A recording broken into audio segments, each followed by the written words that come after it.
programa Punto Ciego.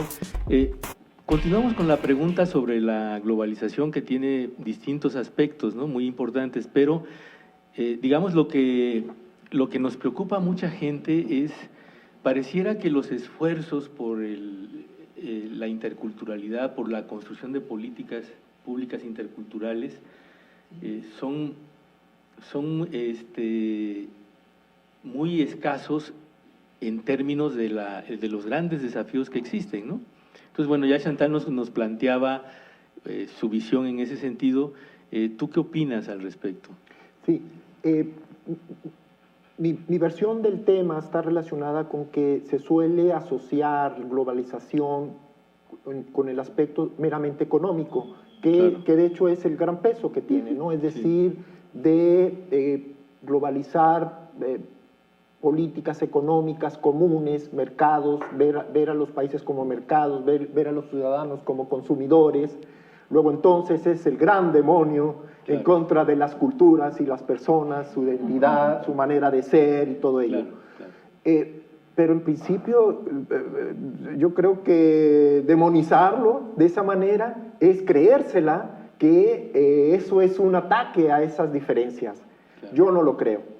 Yo pienso al contrario que la globalización cultural, es decir, ¿por qué no pensar, y ahora con las herramientas tecnológicas que tenemos, donde estamos interconectados prácticamente todo mundo, la opción o la oportunidad de que la cultura individual y colectiva de las personas, indígenas o no en el mundo, se difunda, se respeten, se discutan, es una oportunidad maravillosa, creo yo. Entonces, globalización para mí, entonces, culturalmente hablando, si se utilizan los medios para difundirla, respetarla, es una gran oportunidad. No tiene por qué verse la globalización económica como un demonio, como algo que nos va a matar culturalmente a todos y homogeneizarnos. Eso se logrará si lo dejamos, si no valoramos lo que tenemos, lo que hacemos en cada país.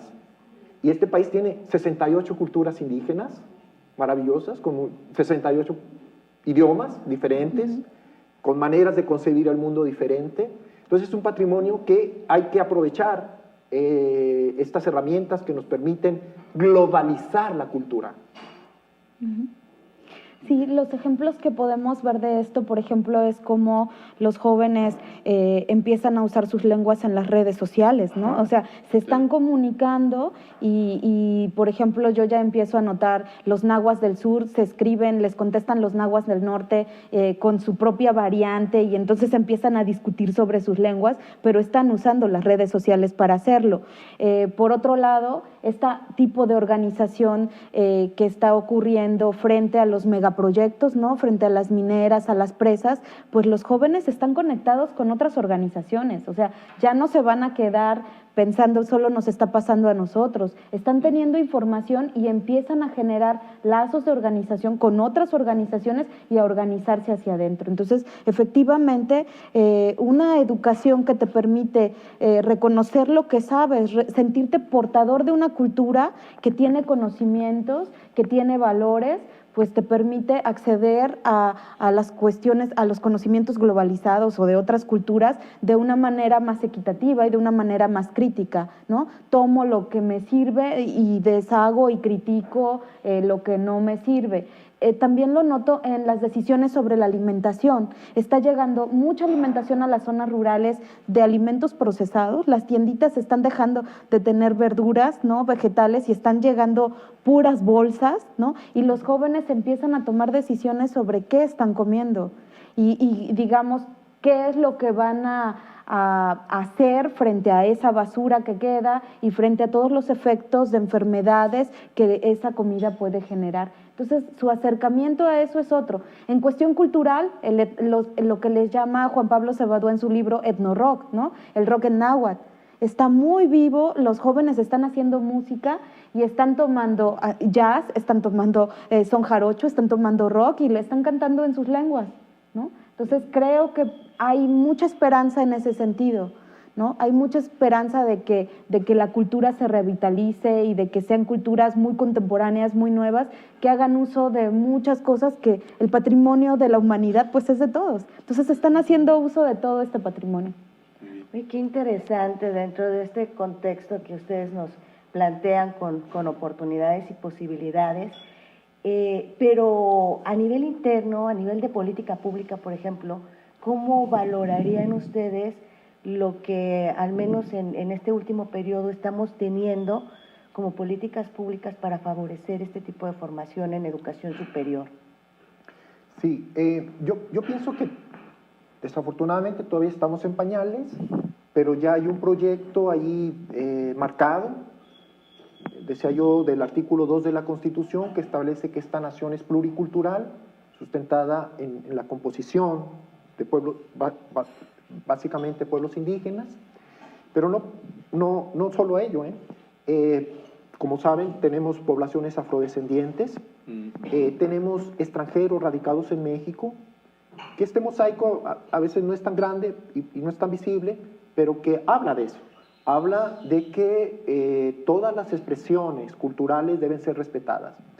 En materia de impulso, en lo que a mí como académico me concierne, me parece a mí que hablaría, por ejemplo, en la UNAM, está el programa de México Nación Pluricultural, en donde, por ejemplo, tenemos una materia optativa para todas las carreras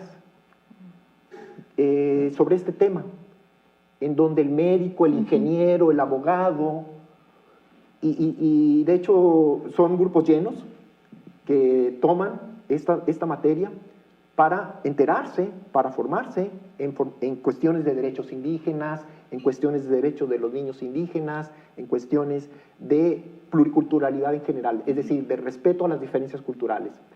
Hay un sistema de becas, hay 800 indígenas en la UNAM, becados por la UNAM. Entonces, esto es una política, me parece a mí, necesaria a impulsar, a reconocer, en donde muchas veces muestra, por ejemplo, que un estudiante universitario no se reconocía como indígena por temor a ser discriminado. Y ahora se le valora.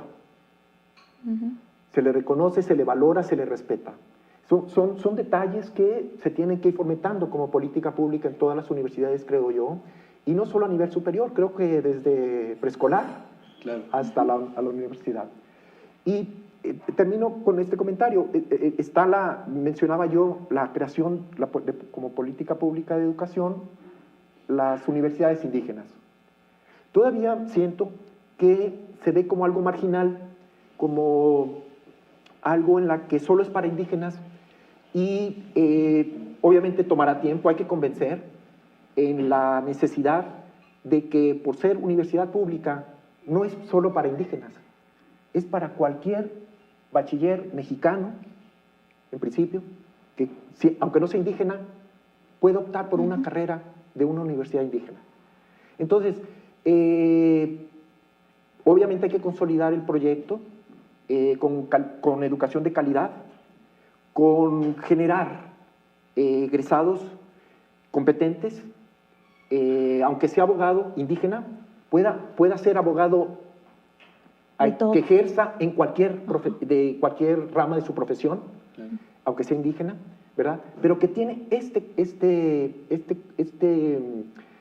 yo diría este plus cultural de ser indígena con un conocimiento particular de un idioma propio, de una manera de ver el mundo propia, que enriquecerá obviamente la profesión de abogado, la profesión de médico, la profesión de ingeniero.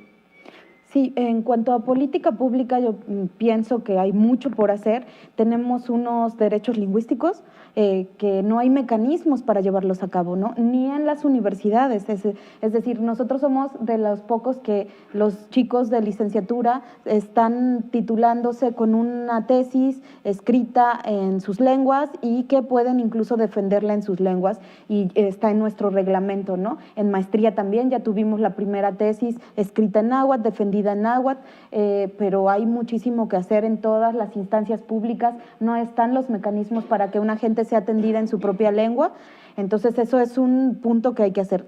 No nos sirven de nada los derechos si no hay los mecanismos para que la gente pueda ejercerlos, ¿no?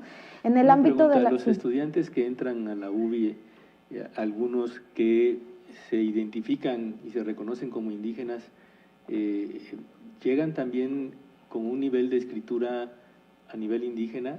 No, la educación básica no lo hace, no le permite eso, pero sí se trabaja en la universidad para que lo logre. Okay. Y entonces los que pueden hacerlo, pues lo están haciendo, ¿no? Y también hay procesos de la universidad más académicos que están los profesores trabajando pues sobre algunas reglas básicas o consensos para que esta escritura se dé, ¿no? También, que eso es también uno de los déficits con tantas variantes, ¿no? Pero sí se está haciendo, se está trabajando en ese proceso de normalización lingüística.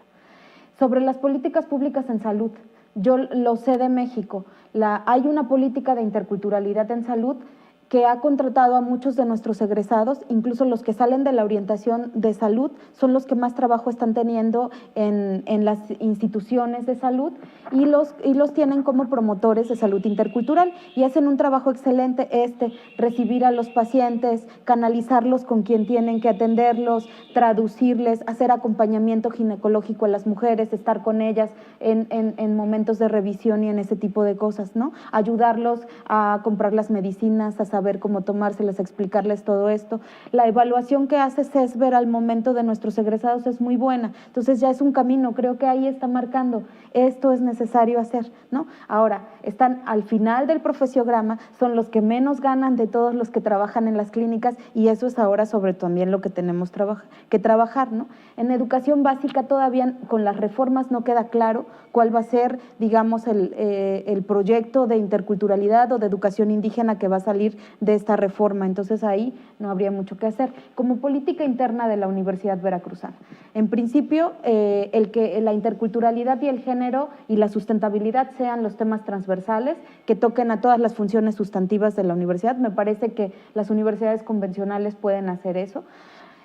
No teniendo a la intercultural dentro de la universidad, es una universidad intercultural, ¿no? Para eso hay que lograr la transversalización. Nosotros también tenemos experiencias educativas que se dan a todas las carreras, que están tomando interculturalidad y género, México país multicultural, lenguas nacionales, diversidad cultural. Hay esas que están llegando a estos profesionistas y que es necesario seguirlo haciendo. Pero yo creo que el modelo educativo intercultural puede ser un modelo muy innovador para la universidad convencional en el sentido de un currículum mucho más abierto a conocimientos locales, abierto también a actores locales, que la universidad deje de sentirse la fuente única de conocimiento y que se abra más a que esos conocimientos de la realidad y de la gente de a pie entren a la universidad.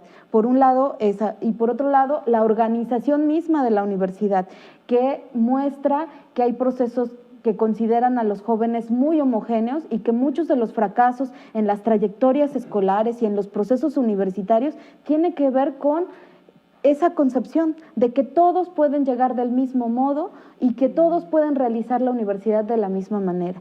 Entonces ahí ya creo que el que nosotros estemos dentro de la universidad va llamando la atención a los funcionarios de que hay cosas que hay que diversificar y que flexibilizar, porque eso está deteniendo a muchos estudiantes, ¿no? Claro, claro, y aprovechando un poco estos últimos planteamientos que hacía, yo les preguntaría, dentro de las universidades interculturales o las universidades indígenas, ¿qué es lo que se está ofreciendo a los jóvenes? ¿Qué experiencia se tiene, vamos a decir, a nivel nacional? ¿Qué proyectos, qué de formación para estas universidades? Si nos pudieran comentar. Sí, la primera universidad indígena como política pública del Estado federal fue la del Estado de México en 2003, pero antes teníamos 2 universidades indígenas a nivel local, que fue una política pública de los gobiernos locales, en Sinaloa y en San Luis Potosí. Pues por interés en atender las necesidades de la población indígena de estos estados. La diferencia que yo marco ahí, que yo veo, es que los planes y programas de estudio, la formación en las carreras que se empezaron a impartir ahí, por ejemplo, de la que yo formo parte como abogado, eran los planes y programas de estudio existentes de cualquier facultad de Derecho del país. Entonces, no se atendía este contexto de tener un perfil indígena, de ser étnicamente diferente y por lo tanto buscar defender sus derechos. Se buscaba formar un abogado que ciertamente, que por ser indígena, pues de manera indirecta, tuviera oportunidad de defender sus derechos a él individualmente como a los de su gente. Entonces, ahora el cambio, repito, con estas universidades indígenas como política de Estado del gobierno federal, es que los planes y programas de estudio sean hechos por los indígenas, impartido por profesionales indígenas, buscando entonces que su cultura se respete, sus derechos se respeten, se desarrollen. En particular, la carrera de Derecho, que es en la que he estado interesado, fue una de las primeras que precisamente en el 2003, cuando se crea la Universidad Indígena del Estado de México, se propuso que se creara. Es una necesidad urgente que el indígena sea abogado y para que defienda su cultura. Entonces tenemos que formar a los futuros abogados para que defiendan sus derechos. No se aceptó la propuesta porque en ese momento las autoridades dijeron, ¿y quién va a enseñar? No tenemos los programas, ¿quién va a enseñar en estos idiomas del Estado si no tenemos los profesionistas? Entonces se detuvo el inicio de esta necesidad que es urgente, que era urgente, que sigue siendo urgente. La primera universidad indígena que inició la licenciatura en Derecho, al menos con este perfil profesional, como para formar abogados siendo indígenas, ciertamente tomando como base los planes de estudio existentes, pero con este matiz y este enfoque o este énfasis de programas y profesores indígenas, fue Chiapas, fue la Universidad Intercultural de Chiapas. Aquí en la UBI, ya Chantal nos comentará, inició antes algo que ellos llamaron una especie de gestor, ¿verdad? Que desde mi punto de vista, como experiencia es buena, ha sido buena, pero que ahora el paso, ya nos hablará ella de este proceso, de este paso nuevo, es convertirlo en un licenciado en Derecho, sí con enfoque intercultural o como le llaman ahora el pluralismo jurídico, pero, repito, como un abogado que puede desempeñarse en cualquier área, como cualquier abogado del país. Entonces, en eso estamos a nivel nacional, y ya nos comentará Chantal a nivel en el estado de Veracruz, pero es formar entonces este abogado indígena que pueda ejercer su profesión en cualquier lugar del país y a nivel internacional, como cualquier egresado, ¿verdad?